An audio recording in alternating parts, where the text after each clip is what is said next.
তো আমরা এবার দেখব 27 দাগের এই প্রশ্নটি। প্রশ্ন আছে মালিক কাফুর কার সেনাপতি ছিলেন? চন্দ্রগুপ্ত মৌর্য, আলাউদ্দিন খিলজি, ফিরোজ শাহ তুগলক আর বিম্বিসার। তো এর মধ্যে মালিক কাফুর কার সেনাপতি ছিলেন? তো এখানে যে অপশানগুলো আছে তার মধ্যে এর সঠিক উত্তর হয়ে যাবে কিন্তু এই আলাউদ্দিন খিলজির কিন্তু আলাউদ্দিন খিলজির সেনাপতি ছিলেন কিন্তু এই মালিক কাফুর, অর্থাৎ বিদ্যাগ হবে এর সঠিক উত্তর, আলাউদ্দিন খিলজি। এখন মালিক কাফুর ছিলেন কিন্তু দিল্লি সুলতান বংশের আলাউদ্দিন খিলজির সেনাপতি।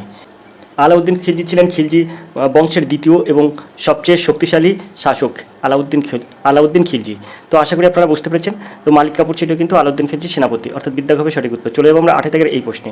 প্রশ্ন আছে মান নির্ণয় করুন। তো এই প্রশ্নটার মান নির্ণয় করতে হবে। তো আমরা এখানে যেগুলো আছে এটা আপনারা কীভাবে সমাধান করবেন? তো আগে আমরা এই কোশ্চেনটা বিয়োগ করে নেব। এখানে যদি আমরা এই কোশ্চেনটা বিয়োগ করি তাহলে বিয়োগফল থাকবে কিন্তু 3549। এবার আপনি কী করবেন? এই যে যোগ আছে এই যোগটা আপনি বসিয়ে দেবেন। দেওয়ার পরে 7893 আপনি বসাবেন, বিয়োগ 2536 বিয়োগ 4582 এ বসালেন। এবার আপনি কী করবেন? এবার আপনি এই দুটো যোগ করে নেবেন। এই দুটো যোগ করলে হয়ে যায় 11442। এবার আপনার এই যে আছে 2536 বিয়োগ 4582 এটা আপনি বসিয়ে রেখে দিলেন। এবার আপনি কী করবেন? এবার আপনি এটার থেকে এটা বিয়োগ করে দেবেন, এইটার থেকে এটা বিয়োগ করে দেবেন।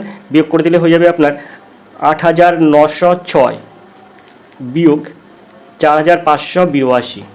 এখন এই 4582 8906 থেকে যদি আপনি বিয়োগ করেন তাহলে থাকবে হচ্ছে 4324। তো 4324 সঠিক উত্তর, অর্থাৎ এর দাগ হবে এর সঠিক উত্তর। আশা করি আপনারা বুঝতে পেরেছেন। তো আমরা আজকে দেখছি কিন্তু 24শে এপ্রিল কর্মসংস্কৃতি পত্রিকা থেকে একটি প্র্যাকটিস সেট, যে প্র্যাকটিস সেটটা কিন্তু খুবই গুরুত্বপূর্ণ এই পশ্চিমবঙ্গ পুলিশের সাব ইন্সপেক্টর পদের যারা আপনারা পরীক্ষা দেবেন তাদের জন্য কিন্তু এই প্র্যাকটিস সেটটা খুবই গুরুত্বপূর্ণ। তো আমরা আজকে দেখছি কিন্তু পশ্চিমবঙ্গ পুলিশের সাব ইন্সপেক্টর পদের পরীক্ষার সম্ভাব্য প্রশ্ন। তো এই প্র্যাকটিস সেটটা নেওয়া হয়েছে 24শে এপ্রিল কর্মসংস্কৃতি পত্রিকা থেকে, অর্থাৎ এই সপ্তাহে কর্মসংস্কৃতি পত্রিকা থেকে কিন্তু এই প্র্যাকটিস সেটটা নেওয়া হয়েছে। তো এই প্র্যাকটিস সেটের কিন্তু আমরা ইতিমধ্যেই 25টা প্রশ্নের সমাধান করেছি। আজকে কিন্তু ইতিমধ্যে কিন্তু আমরা 26টা প্রশ্নের সমাধান করেছি। তো এই প্র্যাকটিস সেটের ইতিমধ্যে কিন্তু আমরা 26টা প্রশ্নের সমাধান করেছি। আমরা আজকে করছি কিন্তু 27 দাগের পরের প্রশ্ন থেকে কিন্তু সমাধান। তো 27 দাগের প্রশ্ন আমরা দেখে নিলাম। 27 দাগের প্রশ্ন হয়ে গেল, 28 দাগের প্রশ্ন হয়ে গেল। এবার 29 দাগের প্রশ্ন আছে, সেটা আমরা দেখব। 29 দাগের প্রশ্ন আছে কাকে দ্বিতীয় অশোক বলা হয়। তো এখানে আমরা অপশানগুলো দেখব কী আছে। তো প্রশ্ন আছে কাকে দ্বিতীয় অশোক বলা হয়। তো অপশানগুলো দেখি কী আছে। তো পরের পেজে কিন্তু আমরা সাইড সেন্স করে দেখব অপশানগুলো কী আছে। তো সাইড সেন্স করে দেখতে পাচ্ছি এখানে আছে হর্ষবর্ধন, তারপরে আছে কনিষ্ক, তারপরে আছে শ্রীগুপ্ত, এখানে আছে বাসুদেব। তো এর মধ্যে কোনটি হবে সঠিক উত্তর? তো 29 দাগের সঠিক উত্তর হয়ে যাবে কিন্তু বিদ্যাগ, অর্থাৎ কনিষ্ক হবে কিন্তু দ্বিতীয় অশোক নামে পরিচিত কিন্তু কনিষ্ক। কুষাণ রাজা কনিষ্ককে কিন্তু দ্বিতীয় অশোক বলা হয়। অশোকের মতো কিন্তু কনিষ্কও বৌদ্ধ ধর্মে ধর্মান্তরিত হয়েছিলেন। তিনি ছিলেন কিন্তু কুষাণ সাম্রাজ্যের প্রতিষ্ঠাতা কুজল কথফিসেস এর উত্তরসূরি। তিনি সুদীর্ঘ 55 বছর কিন্তু কুষাণ সাম্রাজ্যের রাজত্ব করেছিলেন। তো আশা করি আপনারা বুঝতে পেরেছেন। তো কনিষ্ককে কিন্তু বলা হয় দ্বিতীয় অশোক, অর্থাৎ বিদ্যাগ হবে সঠিক উত্তর। আশা করি আপনারা বুঝতে পেরেছেন। চলে যাবো আমরা 30 দাগের এই প্রশ্নে। প্রশ্ন আছে নিম্নলিখিত কোনটি প্রোটিনের অভাবজনিত রোগ? রিকেট, কোয়াশিওকর, প্লেগ্রা আর রেটিনোব্লাস্টোমা। তো এখানে 30 দাগের সঠিক উত্তর কী হবে? তো এখানে এই প্রোটিনের অভাবজনিত রোগ হচ্ছে কোয়াশিওকর, অর্থাৎ বিদ্যাগ হবে সঠিক উত্তর। আমি কিন্তু আপনাদের এর আগে একটি প্র্যাকটিস সেটে এই প্রশ্নটা নিয়ে আলোচনা করে দিয়েছি। তো প্রায় কিন্তু প্রশ্ন আপনি যদি প্র্যাকটিস সেটগুলো প্র্যাকটিস করেন তাহলে দেখবেন আপনার যে কোনো প্রশ্নের সমাধান আপনি করতে পারবেন। তো প্রোটিনের অভাবজনিত রোগ হচ্ছে কোয়াশিওকর রোগ, অর্থাৎ বিদ্যাগ হবে সঠিক উত্তর, কোয়াশিওকর। আশা করি আপনারা বুঝতে পেরেছেন। 30 দাগের সঠিক উত্তর হবে বিদ্যাগ, কোয়াশিওকর। তো আমরা চলে যাবো 31 দাগের এই প্রশ্নে। প্রশ্ন আছে কি দেখবো, 6,80,621 এর সঙ্গে কোন ক্ষুদ্রতম সংখ্যাটি যোগ করতে হবে যাতে যোগফলটি একটি পূর্ণবর্গ সংখ্যা হয়।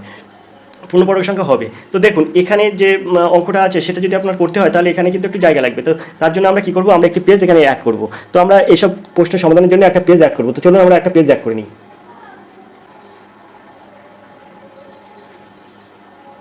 তো আমরা পাশে পেজ অ্যাড করার পরে আমরা এখানে কিন্তু চলে এলাম। তো আমরা প্রথমে কি করব, এই 6,80,621 এটাকে কিন্তু ভাগ পদ্ধতিতে বর্গমূল করব। 6,80,621 এটা ভাগ পদ্ধতিতে বর্গমূল করব। তো এর পাশে দুটোর উপরে দাগ দিলাম, এতে দুটো সব জোর করে নিতে হবে সংখ্যা। তো আমরা এটাকে যদি প্রথমে কি করব, 68 আছে, তো আমরা ওই কোটার নামটা পড়বো। বর্গমূল করতে গেলে আমাদের চ্যানেলে বর্গমূলের একটি ক্লাস করানো আছে। সেই ভিডিওটি যদি আপনারা দেখেন তাহলে বর্গমূল ভাগ পদ্ধতি খুব সহজে আপনি সমাধান করতে পারবেন। কীভাবে তা দেখানো হয়েছে। তা দেখানো হয়েছে ওই ভিডিও। তো ওই ভিডিওটি যদি আপনারা দেখেন তাহলে কিন্তু এইসব ভাগফলের বর্গমূলটা খুব সহজে সমাধান করতে পারবেন। সেখানে একটা সূত্র বলে দেওয়া আছে যে 1 1 1 2 3 4 3 3 9 4 4 16 5 5 25 এইভাবে আপনাকে প্রথমে ক্যালকুলেশন করতে হবে। তো এখানে যেহেতু আছে 68, তো 68 মধ্যে কী হবে, 7 7 49 হলে কম হয়ে যাচ্ছে, 8 8 64 হলে 68 কমে থাকছে, কিন্তু 9 9 81 হলে কিন্তু বেশি হয়ে যাচ্ছে, তাই 8 8 64 লাগাবেন এখানে। তো 8 8 64 বসাবেন, তো 64 বসালেন, তো এখান থেকে বিয়োগ করলে হয়ে যায় 4। তো এবার আমরা কী করবো, এই 0 6টা নামিয়ে দেবো, এখানে জোর নামিয়ে দিতে হবে। তো আমরা কী করবো, এই 8 ডবল এখানে 16 নেব, 8 ডবল কী নেবো, 16 নেব। এখন এবার আমরা এখানে 2 দিয়ে দেবো, 2 দিয়ে দিলে কী হবে, তো 2 দিয়ে দিলে হয়ে যাবে 162 দিনও কত হবে, 324। তো আমরা এখানে 324টা বসিয়ে দেবো। এই দুইটা এই 162 সাথে গুণ করে দিলাম। এবার এটাকে যদি বিয়োগ করি তাহলে কত হবে, তো আমরা যদি বিয়োগ করি তাহলে এখানে পেয়ে যাবো কিন্তু 82। এবার আমরা কী করবো, এবার আমরা এই যে 21টা নামাবো, 21টা এখানে নামিয়ে নেবো। এখন এই 21টা নামানোর পরে আমরা কী করবো, এই 82 ডবল কিন্তু এখানে বসাবো, তো হয়ে যাবে কত, 164। 82 ডবল 164। এবারে এখানে এর মধ্যে আমরা 4 দিয়ে দেবো, এখানে 4 বসাবো, এখানে 4 বসাবো। এই 4টা কিন্তু এই এক মানে 1644 এর সাথে কিন্তু এই 4টা গুণ করতে হবে। তো 4 যদি গুণ করি তাহলে কত হবে, 4 4 16 6 হাতে 1, 4 4 16 আর 1 17 7 হাতে 1, 4 7 64 আর 1 65। তো যদি আমরা এটা বিয়োগ করি তাহলে হয়ে যাবে কিন্তু 1645। এখন বিয়োগ করলে এটা থাকছে। এবার আমি কী করবো, তো আমার এখানে আসছে 824।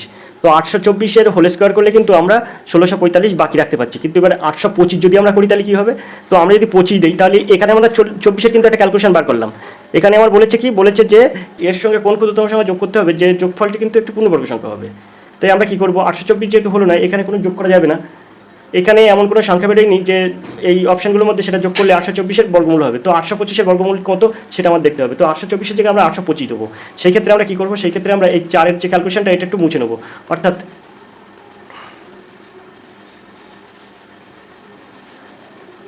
অর্থাৎ এই যে এখানে 24 ছিল সেটা আমরা 25 করে দেবো, তার মানে এখানে 5 দেবো, এখানেও 5 দেবো। তো আমরা 5 দিলে কত পাচ্ছি দেখবো, 5 5 25 5 হাতে 2, 4 4 20 আর 2 22 2 হাতে 2, 5 16 80 আর 2 82। তো এটা যদি আমরা ক্যালকুলেশন করি, এখানে দেখুন 8221 আছে, এখানে হচ্ছে 8225।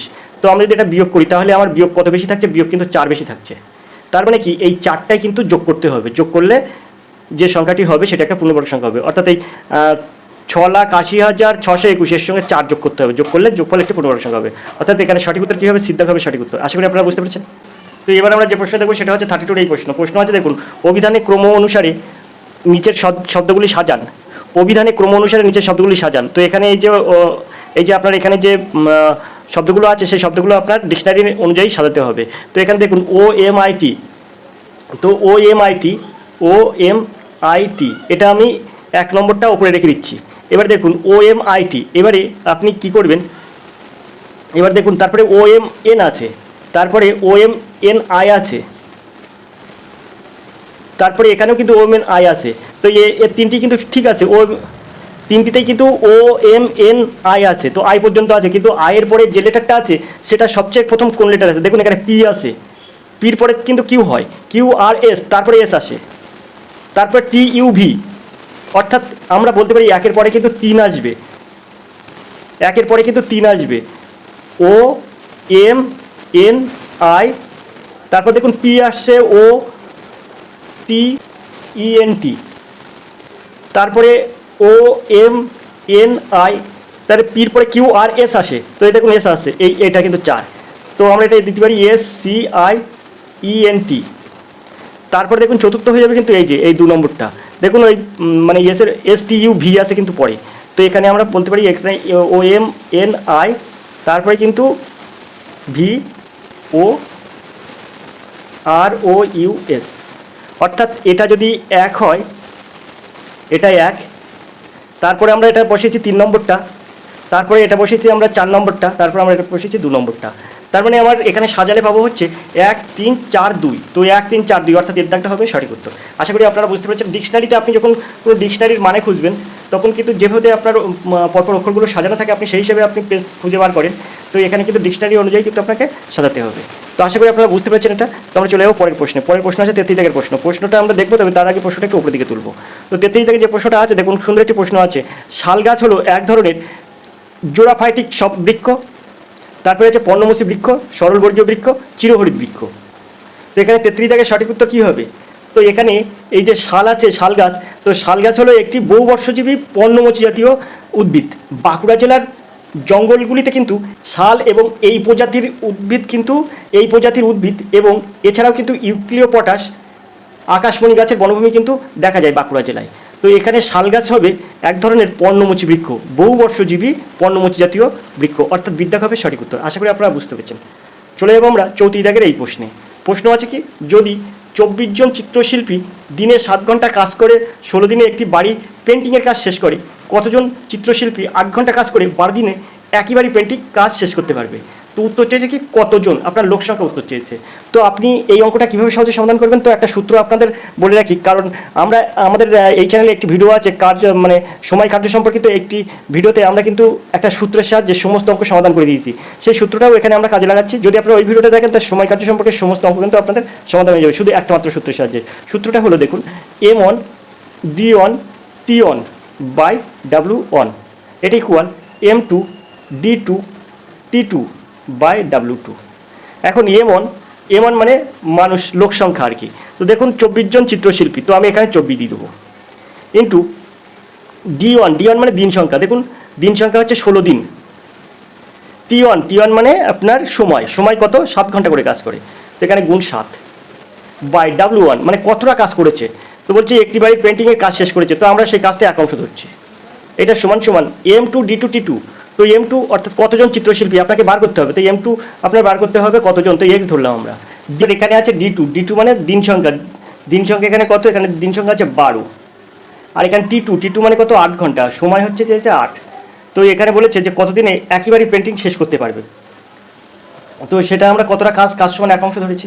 তো আমরা এবার এটা কী করবো, আমরা এটা কাটাকুটি করবো, এই 24 এই 12 আর এই 24 কাটবো 2 হয়ে যাবে, এই 8 আর এই 16 কাটবো 2 হয়ে যাবে। তো এখানে হবে কত, 2 × 4 4 × 7 28, তো X সমান হয়ে যাবে 28। অর্থাৎ লোক সংখ্যা এখানে বলছে কতজন চিত্রশিল্পী লাগবে, তো কতজন চিত্রশিল্পী, 28 জন চিত্রশিল্পী, অর্থাৎ সিদ্ধাঘাপী সঠিক উত্তর। আশা করি আপনারা অঙ্কটা বুঝতে পেরেছেন। খুব সহজে সময় কার্য সংক্রান্ত যাবতীয় অঙ্ক কিন্তু এইভাবে সমাধান করা যায়। চলে যাবো আমরা পরের প্রশ্ন দেখবো কী আছে। তো এখানে 35 দাগের প্রশ্ন আছে, মধ্যপ্রদেশের নিচের কোন জাতীয় উদ্যানটি দেখা যায়? ব্ল্যাকব্যাক জাতীয় উদ্যান, গরুমারা জাতীয় উদ্যান, বান্ধবগড় জাতীয় উদ্যান, বন্দিপুর জাতীয় উদ্যান। তো মধ্যপ্রদেশের নিচের কোন জাতীয় উদ্যানটি দেখা যায়? তো 35 দাগের সঠিক উত্তর কী হবে? তো এখানে 35 দাগের সঠিক উত্তর হবে কিন্তু মধ্যপ্রদেশে কিন্তু আপনার এই বান্ধবগড় জাতীয় উদ্যান দেখা যায়। সিদ্ধাঘ হবে এর সঠিক উত্তর, বান্ধবগড় জাতীয় উদ্যান। আর এটি কিন্তু মধ্যপ্রদেশের উমরিয়া জেলায় অবস্থিত, উমারিয়া জেলায় কিন্তু এই বান্ধবগড় জাতীয় উদ্যান অবস্থিত। আমরা চলে যাবো পরের প্রশ্ন দেখবো কী আছে, তার জন্য প্রশ্নটা একটু উপরের দিকে তুলব। 36 দাগে যে প্রশ্নটা আছে দেখুন, সন্ত্রাসবাদী নির্মূল করার জন্য সেনাবাহিনীর দ্বারা অনুষ্ঠিত অভিযানটির নাম কি?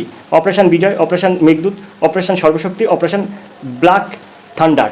তো এখানে 36 দাগের সঠিক উত্তর কী হবে? তো এর সঠিক উত্তর হবে কিন্তু অপারেশন সর্বশক্তি, অর্থাৎ সিদ্ধাঘ হবে সঠিক উত্তর, অপারেশন সর্বশক্তি। জম্মু কাশ্মীরে ক্রমবর্ধমান সন্ত্রাসবাদী কার্যালয়ের প্রতিক্রিয়া স্বরূপ ভারতীয় সেনাবাহিনী অপারেশন সর্বশক্তির সূচনা করেছে। এটি একটি কৌশলগত উল্লেখ, যার লক্ষ্য হলো পাকিস্তানি সন্ত্রাসবাদী গোষ্ঠীর প্রভাব যাতে রোধ করা যায়, সেজন্য কিন্তু এই অপারেশন সর্বশক্তি বাহিনী কিন্তু গঠন করা হয়েছে। আর এই যে বীর অপশনে আছে অপারেশন মেঘদূত, এটা কি? অপারেশন মেঘদূত হলো জম্মু ও কাশ্মীরের লাদাখ অঞ্চলে সিয়াচেন হিমবাহের নিয়ন্ত্রণ সুরক্ষিত করার জন্য ভারতীয় সেনাবাহিনীর দ্বারা পরিচালিত একটি গুরুত্বপূর্ণ অপারেশন হচ্ছে এই অপারেশন মেঘদূত। তো আমরা চলে যাবো 37 দাগের এই প্রশ্নে। 37 দাগের প্রশ্ন আছে দেখুন, চেঙ্গিস খান কবে ভারত আক্রমণ করেছিলেন? 1211 সালে, 1221 সালে, 1399 সালে, 1526 সালে। তো এখানে কত সালে চেঙ্গিস খান ভারত আক্রমণ করেছিলেন? তো এখানে 37 দাগের সঠিক উত্তর হবে কিন্তু 1221 সালে কিন্তু চেঙ্গিস খান ভারত আক্রমণ করেন। চেঙ্গিস খান কিন্তু মোগল সাম্রাজ্যের প্রতিষ্ঠাতা, আর তিনি কিন্তু 1221 খ্রিস্টাব্দে ভারত আক্রমণ করেছিলেন এবং জন্মসূত্রে তার নাম ছিল কিন্তু তেমুজিন। চেঙ্গিস খান হলো একটি সম্মানসূচক উপাধি, যার অর্থ হচ্ছে সর্বজনীন শাসক। তো আশা করি আপনারা বুঝতে পেরেছেন চেঙ্গিস খান কিন্তু চেঙ্গিস খান হলো একটি সম্মানসূচক উপাধি, যার অর্থ হচ্ছে সর্বজনীন শাসক। তো আশা করি আপনারা বুঝতে পেরেছেন 37 দাগের এই প্রশ্নটার সঠিক উত্তর হবে কিন্তু 1221 সালে, অর্থাৎ বিদ্যাঘ হবে সঠিক উত্তর। আমরা চলে যাবো পরের প্রশ্নে, 38 দাগের প্রশ্নে। 38 দাগের প্রশ্ন যেটি আছে সেটি দেখুন, যদি বিয়োগ মানে ভাগ হয় এবং যোগ মানে গুণ হয়, বিয়োগ মানে ভাগ, যোগ মানে গুণ, বিয়োগ মানে বিয়োগ, ভাগ মানে বিয়োগ এবং গুণ মানে যোগ হয়, তাহলে নিচের কোন সমীকরণটি সঠিক? তো এখানে কিন্তু নিচের কোন সমীকরণটি সঠিক? তো এখানে বিদ্যাঘ হবে সঠিক উত্তর, এই সমীকরণটা কিন্তু সঠিক হবে। তো এই সমীকরণটা সঠিক হবে কী করে আমরা প্রমাণ করব? তো দেখুন, তো আমরা এখানে লিখব কি 18/3, কারণ বিয়োগ মানে ভাগ, তো 18/3। তারপরে বলেছে কি যোগ 2, যোগ মানে কি? যোগ মানে কিন্তু আপনার গুণ, তো আপনি এখানে গুণ দেবেন, গুণ কত দেবেন 2। তারপরে কি গুণ মানে কি, তো গুণ মানে কিন্তু এখানে আছে কি, গুণ মানে এখানে গুণ এখানে আছে দেখুন, গুণ মানে যোগ হয়, তো এখানে গুণ মানে যোগ দিয়ে দেন, যোগ কত 8। তারপরে যোগ মানে কি, যোগ মানে কিন্তু বিয়োগ, তো বিয়োগ 6। তোমরা এটা যদি ক্যালকুলেশন করি তাহলে এখানে 6 হয়ে যাবে, গুণ 2 যোগ 8 বিয়োগ 6। তো আমরা যদি এটাকে ক্যালকুলেশন করি তাহলে কত হবে, 6 দিনে 12, 12 আর 8 20 বিয়োগ 6। তো এটাকে যদি ক্যালকুলেশন করি তাহলে 14 হয়ে যাবে। তো 14 এখানে বলেছে না যে নিচের কোন সমীকরণটি সঠিক, তো এটা যদি আমরা ক্যালকুলেশন করি তাহলে মান কিন্তু 14 হয়ে যাচ্ছে। তো এখানে ডিড হবে সঠিক উত্তর। আশা করি অঙ্কটা আপনারা বুঝতে পেরেছেন। চলে যাবো আমরা 39 দাগের প্রশ্নে। তার জন্য কি করবো, তার জন্য একটু সাইডটা চেঞ্জ করে আমরা কিন্তু পরের পেজে চলে যাবো। তো আমরা সাইড চেঞ্জ করে চলে এলাম 39 দাগের প্রশ্নে। তো 39 দাগের প্রশ্ন কী আছে দেখবো, তার জন্য প্রশ্নটা একটু এই সাইডের দিকে সরাবো। তো এখানে 39 দাগের যে প্রশ্নটা আছে দেখুন, প্রশ্নটা খুব সুন্দর প্রশ্ন। NH 135 কোন রাজ্যকে জুড়েছে? মধ্যপ্রদেশ, ছত্তিশগড়, মধ্যপ্রদেশ এবং উত্তরপ্রদেশ, অন্ধ্রপ্রদেশ, তামিলনাড়ু, রাজস্থান এবং উত্তরপ্রদেশ। তো 39 দাগের সঠিক উত্তর কী হবে, তো NH 135 এটা কিন্তু মধ্যপ্রদেশের সঙ্গে উত্তরপ্রদেশের রাজ্যকে জুড়েছে। মধ্যপ্রদেশের সঙ্গে কিন্তু মধ্যপ্রদেশ আর উত্তরপ্রদেশ জুড়েছে কিন্তু NH 135 এই দুটো রাজ্য কিন্তু NH 135 দ্বারা যুক্ত হয়েছে, মধ্যপ্রদেশ এবং উত্তরপ্রদেশ, অর্থাৎ বিদ্যা হবে সঠিক উত্তর। আশা করি আপনারা বুঝতে পেরেছেন। এছাড়া কিন্তু এখানে যে রাজস্থান আর উত্তরপ্রদেশ আছে, এই রাজস্থান আর উত্তরপ্রদেশ এটা কিন্তু NH 21। আশা করি আপনারা বুঝতে পারছেন, NH 21 দ্বারা কিন্তু এই রাজস্থান আর উত্তরপ্রদেশ যুক্ত হয়েছে। আর এই যে মধ্যপ্রদেশ আর ছত্তিশগড় এটা কিন্তু NH 45 কিন্তু মধ্যপ্রদেশ আর ছত্তিশগড়। আর অন্ধ্রপ্রদেশ আর তামিলনাড়ু এটা কি আছে, অন্ধ্রপ্রদেশ আর তামিলনাড়ু কিন্তু NH 40। তো মধ্যপ্রদেশ, ছত্তিশগড় NH 45, অন্ধ্রপ্রদেশ, তামিলনাড়ু NH 40 আর রাজস্থান, উত্তরপ্রদেশ NH 21। আর এখানে যে মধ্যপ্রদেশ আর উত্তরপ্রদেশের মধ্যে কিন্তু NH 135, মধ্যপ্রদেশ এবং উত্তরপ্রদেশের মধ্যে কিন্তু NH 135, অর্থাৎ এখানে যে প্রশ্ন আছে NH 135 কোন রাজ্যকে জুড়েছে, তো এখানে বিদ্যা হবে সঠিক উত্তর। মধ্যপ্রদেশ ও উত্তরপ্রদেশকে কিন্তু NH 135 দ্বারা জুড়েছে। তো আমরা চলে যাবো আমরা চলে যাবো পরের প্রশ্নে, 40 দাগের প্রশ্ন আছে দেখুন, ভারতের কয়টি মৌলিক অধিকার আছে? 7টি, 5টি, 6টি, 4টি। তো ভারতে কয়টি মৌলিক অধিকার আছে? তো ভারতবর্ষে মোট কিন্তু 6টি মৌলিক অধিকার আছে। সিদ্ধাভাবে সঠিক উত্তর, ভারতবর্ষে মোট কিন্তু 6টি মৌলিক অধিকার আছে। ভারতের সংবিধানের 3য় অধ্যায় কিন্তু 12 থেকে কিন্তু 35, এই 12 থেকে 35 নম্বরের যে ধারা আছে সেই ধারার মধ্যে কিন্তু মৌলিক অধিকার আছে। সংবিধানের মৌলিক অধিকারগুলো কিন্তু একের দাগ হচ্ছে সাম্যের অধিকার, তারপরে 2-এর দাগ আছে আপনার স্বাধীনতার অধিকার, তারপরে আপনার আছে 3-এর দাগে আছে কিন্তু শোষণের বিরুদ্ধে অধিকার।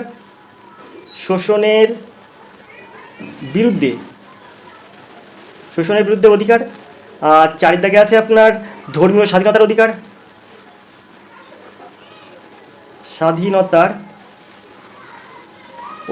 আর 4-এর পরে 5 আছে কিন্তু সংস্কৃতি শিক্ষা বিষয়ক অধিকার, সংস্কৃতি ও শিক্ষা বিষয়ক অধিকার।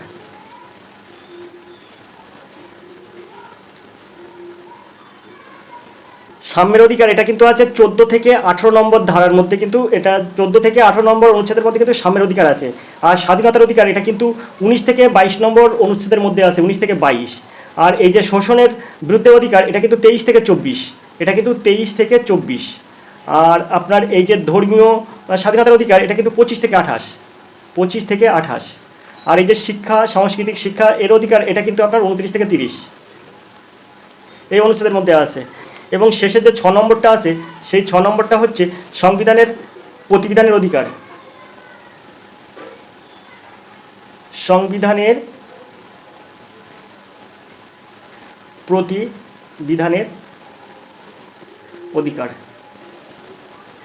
আর এটা কিন্তু আপনার আছে কিন্তু 32 থেকে কিন্তু 35 এই অনুচ্ছেদের মধ্যে কিন্তু এই 6 নম্বর যে মৌলিক অধিকারটা আছে সেটা কিন্তু এই 32 থেকে 35 অনুচ্ছেদের মধ্যে। তো আশা করি আপনারা বুঝতে পেরেছেন, ভারতবর্ষে কিন্তু 6টি মৌলিক অধিকার আছে।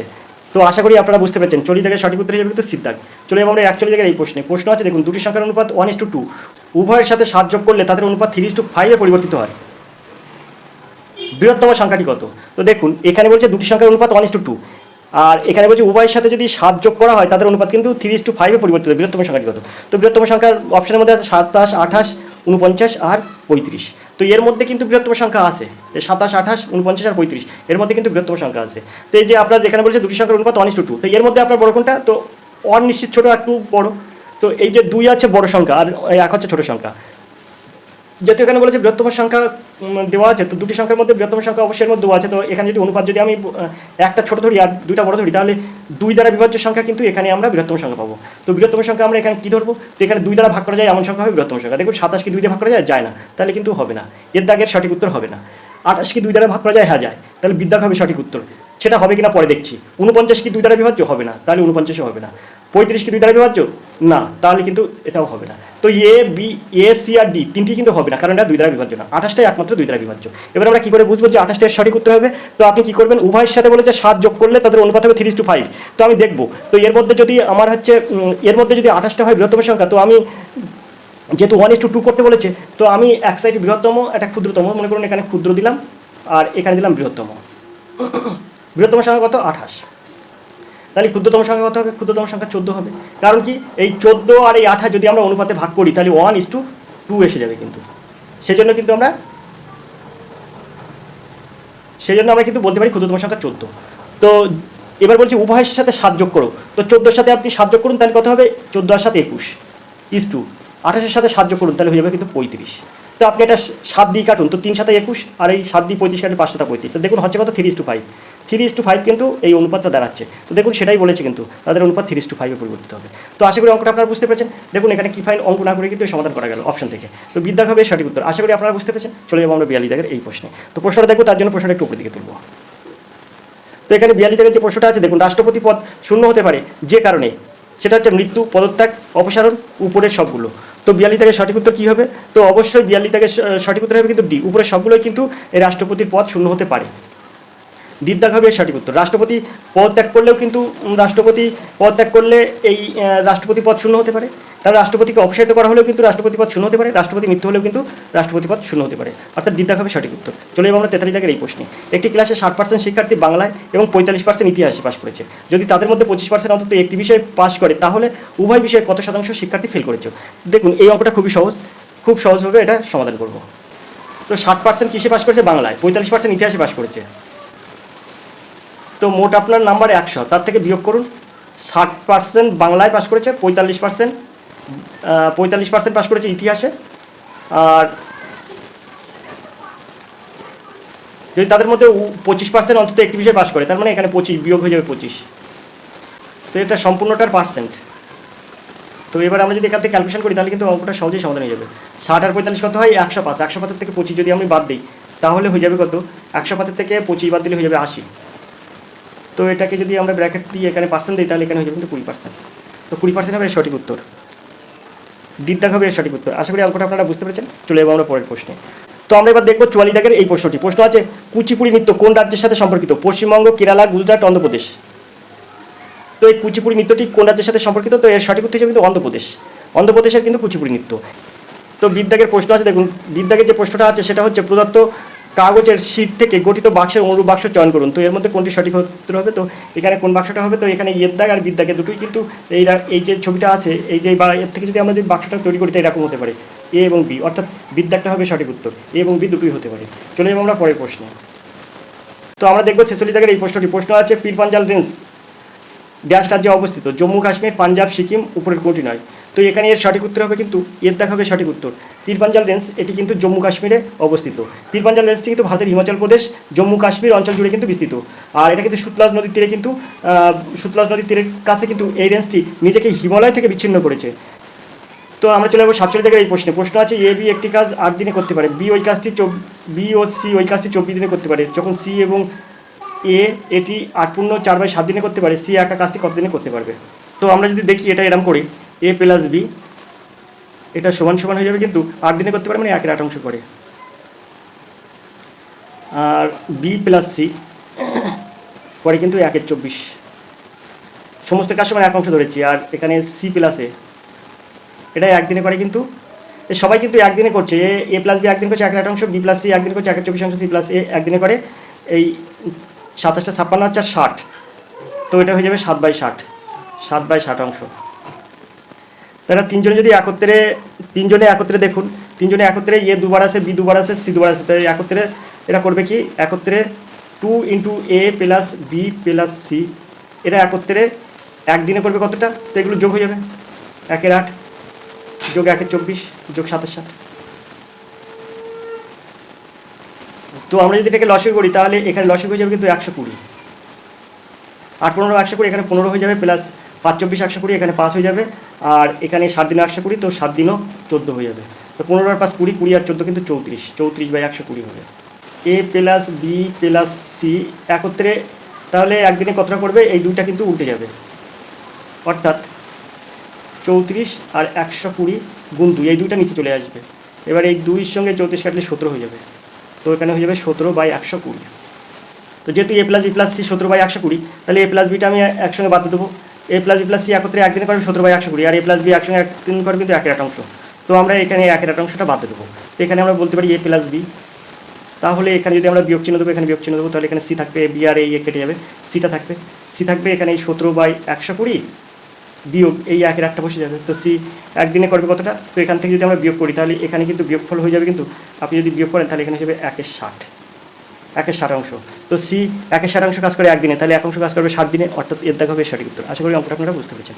চলে যাবো 48 জায়গায় এই প্রশ্ন কী আছে দেখবো, তার জন্য প্রশ্নটা আমরা উপরের দিকে তুলব। তো 48 জায়গায় যে প্রশ্নটা আছে, প্রশ্নটা দেখুন, এ হলো বি এর ভাই, সি হলো এর মা, ডি হলো সি এর বাবা, বি হলো এর নাতনি, এ এর পুত্র এফ এর সাথে বি কীভাবে সম্পর্কিত, এ এর পুত্র এফ এর সাথে বি কীভাবে সম্পর্কিত। তো এটা কীভাবে আপনারা সহজে সমাধান করবেন দেখুন। তো এখানে আমরা ডি দিচ্ছি, এখানে সি দিচ্ছি, এখানে এ দিচ্ছি, আর এখানে এফ দিচ্ছি, এই জায়গাটায় বি দিচ্ছি। এখন এখানে কি বলেছে দেখুন, ডি হলো সি এর বাবা, এই ডি হলো সি এর বাবা, এটা হচ্ছে বাবা, এ সি হলো এর মা, সি হলো এর মা, এ হলো বি এর ভাই, এ হলো বি এর ভাই,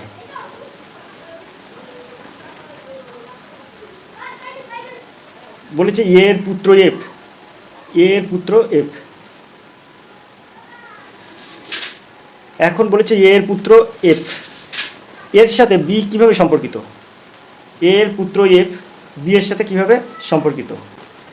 তো এইটা যদি বি এর সাথে কিভাবে সম্পর্কিত, এর পুত্র এফ, তাহলে আঙ্কেল হবে, আঙ্কেল।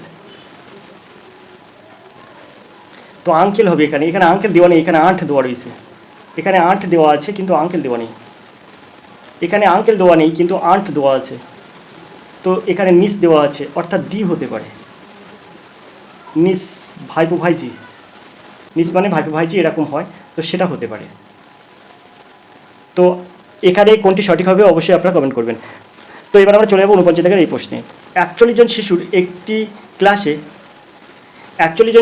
ক্লাসে রাজুর র্যাঙ্ক হলো শীর্ষ, রাজুর র্যাঙ্ক হলো শীর্ষ থেকে 8 নম্বর স্থানে, পলাশ রাজুর থেকে 7 নম্বর নিচে রয়েছে, নিচ থেকে পলাশের র্যাঙ্ক কত। তো এখানে শীর্ষ থেকে পলাশের র্যাঙ্ক হচ্ছে, শীর্ষ থেকে পলাশের র্যাঙ্ক হবে কিন্তু ওদিকে আছে 8 আর এদিকে 7, 8 আর 7 15, তাহলে নিচের থেকে র্যাঙ্ক হবে কিন্তু এই নিচ থেকে পলাশের র্যাঙ্ক হবে, নিচ থেকে পলাশের র্যাঙ্ক হবে মোট হচ্ছে 41 জন, তার সঙ্গে 1 যোগ করতে হবে, তার থেকে 15 বিয়োগ করতে হবে, তো এখানে হয়ে যাবে 37, 37 27, তো এখানে এটা ক্যালকুলেশন করলে হয়ে যাবে 27, তো 27 নম্বর স্থান, অর্থাৎ দ্বিতীয় হবে সঠিক উত্তর। এখানে যে বলেছে নিচ থেকে পলাশের র্যাঙ্ক কত, তো নিচ থেকে পলাশের র্যাঙ্ক হবে 27। চলে যাবো আমরা 50 দাগের এই প্রশ্নে, তার জন্য প্রশ্নটা একটু উপর দিকে তুলব। তো 50 দাগের প্রশ্ন আছে দেখুন, বিবৃতি দেওয়া আছে, সব পেঁচা টিয়া পাখি, কিছু টিয়া পাখি হলো কাক। সিদ্ধান্ত, 1 নম্বরে আছে কোনো পেঁচা কাক নয়, 2 নম্বরে আছে সব টিয়া পাখি হলো পেঁচা, 3 নম্বরে আছে কিছু পেঁচা হলো কাক, এরপরে আছে 6 পাতায়, তো আমরা 6 পাতায় চলে যাব। তো 5 পাতার পরে চলে এলাম, এখানে অপশানে আছে 1 2 3, সবকটি অনুসরণ করেছে, শুধুমাত্র 2 এবং 3 অনুসরণ করেছে, হয়তো 1 বা 2 অনুসরণ করছে, হয়তো 1 বা 3 অনুসরণ করছে। তো আমরা প্রশ্ন অনুযায়ী তাহলে আমরা এরকম লিখতে পারি, এটা মনে করুন টিয়া পাখি, টিয়া, এটা হচ্ছে পেঁচা, টিয়া পাখির মধ্যেই পেঁচা, আর বাকিটা হচ্ছে এখানে এটা হচ্ছে কাক। এখন এখানে টিয়া পাখির সঙ্গে, এখানে এই যে ছবিতে টিয়া পাখির সঙ্গে কিন্তু পেঁচার কিছু সম্পর্ক আছে, সুতরাং সিদ্ধান্ত 2, ওই পিঠে দেখবেন সিদ্ধান্ত 2টা কিন্তু মিথ্যা। এখন যদি সিদ্ধান্ত 1 এবং 3 একে অপরের বিপরীত, তাই উভয় মিথ্যা হতে পারে না। তাই হয়তো 1 নম্বর বা 3 নম্বর সত্য হবে। সুতরাং এখানে আমরা বলতে পারি ডির দাগ হবে সঠিক উত্তর, হয়তো 1 বা 3 অনুসরণ করেছে, ডির দাগ হবে সঠিক উত্তর। তো আশা করি আপনারা বুঝতে পেরেছেন। তো আজকে যে প্র্যাকটিস সেটটা দেখলাম সেটা কিন্তু পশ্চিমবঙ্গ পুলিশ সাব ইন্সপেক্টর পদের একটি প্র্যাকটিস সেট, যেটি কিন্তু 24শে এপ্রিল কর্মসংস্কৃতি পত্রিকায় প্রকাশিত হয়েছে। আমরা সেই প্র্যাকটিস সেটটা দেখলাম। এই আগের ভিডিও কিন্তু 25টা প্রশ্ন সমাধান করেছিলাম, বাকি 25টা প্রশ্নের সমাধান কিন্তু আজকে এই ভিডিওই করেছি। তো দেখতে থাকুন আর এডুকেশন স্কুল, এরকম আরও একটি প্র্যাকটিস সেট আমরা কিন্তু আগামী কালকের ভিডিও আবার নিয়ে আসবো। সেটা কিন্তু কর্মসংস্থান পত্রিকা, অর্থাৎ এই সপ্তাহের কর্মসংস্থান পত্রিকা থেকে কিন্তু পরে প্র্যাকটিস সেটটা নিয়ে আসবো। তো দেখতে থাকুন আর এডুকেশন স্কুল। আজকে কিন্তু আমরা পশ্চিমবঙ্গ পুলিশের সাব ইন্সপেক্টর পদে পরীক্ষার সম্ভাব্য প্রশ্ন উত্তর 24শে এপ্রিল কর্মসংস্কৃতি পত্রিকায় প্রকাশিত হয়েছে সেই প্র্যাকটিস সেটটার প্রথম দিনের 25টা প্রশ্নের পরে কিন্তু আজকে প্র্যাকটিস সেটটা কমপ্লিট করলাম। তো আমরা 24শে এপ্রিল কর্মসংস্কৃতি পত্রিকাটা ফুল কিন্তু কমপ্লিট করে ফেললাম, পশ্চিমবঙ্গ পুলিশের সাব ইন্সপেক্টর পদের প্র্যাকটিস সেট। তো দেখা হয় পরের ভিডিও। ততক্ষণ ভালো থাকুন, সুস্থ থাকুন, ধন্যবাদ, আপনার দিন শুভ হোক।